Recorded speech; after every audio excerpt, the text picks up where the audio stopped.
Hi friends. నిజంగా ఇంట్లో అత్త మామ ఉండాలి అంటారు. ఎందుకో తెలుసా? మనం ఏం చేసినా వాళ్ళు దానికి అదొద్దు ఇదొద్దు అంటారు కదా. కాబట్టి ఎవరో ఒకరు ఉండాలి కంపల్సరీ, లేకపోతే ఇలాగే ఉంటుంది మన.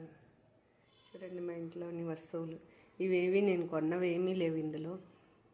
నేను కొనిందంటే ఇదొక్కటే కొన్నాను, ఇదొక్కటే నేను కొన్నాను.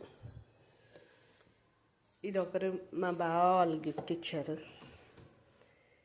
ఇది మా చెల్లి కొనిందని మా అమ్మాయి వెళ్ళి కొనకొచ్చింది. ఇది మా యోగా వాళ్ళు గిఫ్ట్ ఇచ్చారు.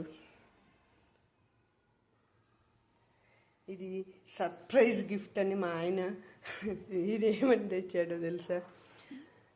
యాక్చువల్లీ మైక్రో ఓవెన్ అని తెచ్చాడు. సర్ప్రైజ్ గిఫ్ట్, నీకు మైక్రో ఓవెన్ కొనిస్తానని చెప్పేసి ఇది కొనకొచ్చి ఇచ్చాడు. తీరా వస్తే ఇది టోస్టర్ అయింది, ఇదైంది. ఈ ఎగ్ ట్రే ఇది కొన్నాను, ఎగ్ బాయిల్ చేయొచ్చు అని. కానీ ఇందులో ఎగ్ బాయిల్ అవ్వట్లేదు. నాకు ఇది నచ్చలేదు. అదే చెప్తున్నా, ఇంట్లో తిట్టే వాళ్ళు ఉంటే ఇవన్నీ జాగ్రత్తగా వాడేవాళ్ళం. కానీ వాళ్ళు తిట్టరు కదా. అది మరి మిక్సీ ఎలాగో ఇంక 24/7 వాడుతూనే ఉంటాం. ఇండక్షన్ స్టవ్ ఇది మా అబ్బాయి హొసూరులో ఉన్నప్పుడు వాడు కొన్నాడు. వాడు ఇప్పుడు జర్మనీకి వెళ్ళిపోయాడు కదా. ఇది పక్కకు పెట్టున్నాం.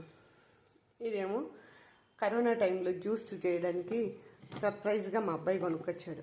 ఇందులో జ్యూస్ చేయొచ్చు, బత్తాయి జ్యూసు భలే ఉంటుంది అనేసి. ఇంకేం చేస్తాం, డైలీ మార్నింగ్ హాట్ వాటర్, అది కూడా కరోనా టైంలోనే కొన్నది, హాట్ వాటర్ కోసమని. అట్లా ప్రతిదీ ఎలక్ట్రిక్ వస్తువులపైన ఆధారపడిపోయాం. ఏది అదేదో ఒక డైలాగ్ వచ్చింది, స్విచ్ చేస్తే పని అయిపోతుంది, ఆడవాళ్ళకి ఏం పని ఉంటుంది అనేసి. కానీ ఈ స్విచ్ చేయాలంటే ఆడవాళ్ళు ఉండాలి, లేకపోతే అది జరగదు. అది మరి.